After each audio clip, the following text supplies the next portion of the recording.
Assalamualaikum warahmatullahi wabarakatuh. Perkenalkan, nama saya Anes Fitriana. Di sini saya akan melaksanakan praktikum IPA modul 5 tentang kalor pada KP1, yaitu perubahan wujud zat. Nah, percobaan yang pertama yaitu tentang titik lebur es. Nah, tujuan dari praktikum ini adalah untuk menguji bahwa titik lebur es adalah 0 derajat Celcius dan titik didih air adalah 100 derajat Celcius. Alat dan bahan yang dibutuhkan yaitu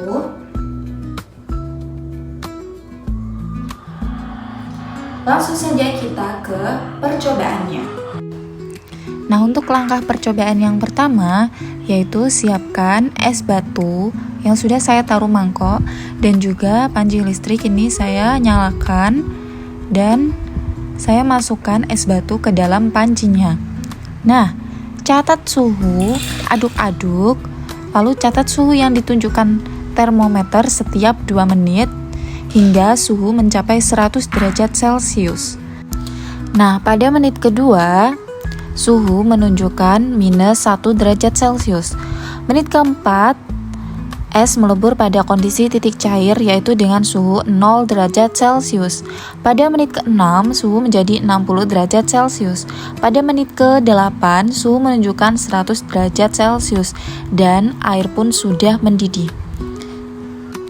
Dari percobaan ini dapat kita ambil kesimpulan bahwa pemanasan ini secara terus-menerus akan menaikkan suhunya sampai pada titik tertentu yaitu 0 derajat Celcius. Pada titik ini, suhu akan berhenti meskipun pemanasan terus diberikan karena panas atau kalor digunakan untuk mengubah wujud zat dari padat menjadi cair.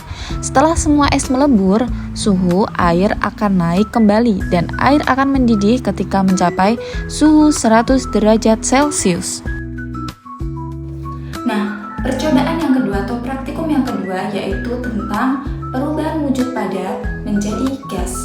Nah, tujuan dari praktikum ini adalah untuk menguji bahwa benda padat bisa langsung menjadi gas dan benda gas bisa langsung menjadi padat.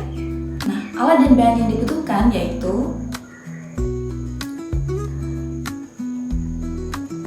langkah percobaan. Kita langsung saja ke percobaannya.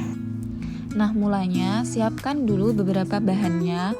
Lalu, untuk tutup kalengnya, pastikan benar-benar bersih, tidak ada debu atau kotoran. Jadi, kita bisa melihat nantinya pengkristalan kapur barus tersebut. Masukkan beberapa kapur barus ke dalam kaleng. Nah, setelah kapur barus sudah diletakkan di dalam kaleng, maka selanjutnya yaitu nyalakan lilinnya, arahkan ke bawah kaleng, lalu tutup dengan tutup yang sudah kita bersihkan tadi. Tunggu beberapa saat sampai muncul uap, lalu dinginkan bagian atas tabung menggunakan es batu. Catat hasilnya pada tabel pengamatan. Setelah dingin, buka tutupnya. Nah, ternyata hasilnya kapur barus yang semula padat menguap menjadi mengkristal. Nah, jika dilihat dari dekat, terlihat jelas kristal yang terbentuk di kaleng-kaleng, menempel di kaleng, dan juga tutup kaleng tadi lumayan banyak. Nah, kesimpulan yang dapat kita ambil dari praktikum ini adalah kapur barus adalah contoh zat padat yang dapat langsung berubah menjadi gas tanpa melalui fase cair terlebih dahulu. Peristiwa ini disebut menyublim.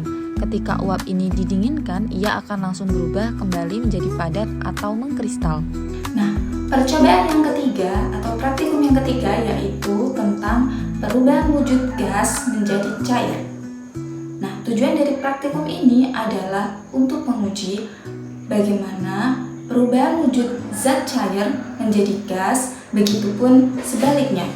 Adapun alat dan bahannya yaitu langsung saja kita ke langkah percobaannya. Nah, mulanya nyalakan panci listrik, lalu tuangkan air. Nah, di sini saya membersihkan gelas kacanya dan juga tutup kacanya agar nanti kita bisa melihat dengan jelas hasil dari uap menjadi atau gas menjadi cair. Nah, kita tunggu beberapa saat sampai muncul uap di lubang tutup pancinya. Nah, kalau sudah muncul uap, ini kita bisa arahkan gelas kacanya ke arah lubang. Nah, kita bisa melihat gelas yang mulanya bersih mulai buram, lalu muncul titik-titik air. Nah, ini menandakan bahwa uap atau gas itu mencair. Nah, dari praktikum ini bisa kita ambil kesimpulan bahwa zat air akan berubah menjadi gas ketika menyerap panas hingga mencapai titik didih 100 derajat Celcius. Sebaliknya, zat gas akan berubah menjadi cair ketika didinginkan dalam proses yang disebut pengembunan.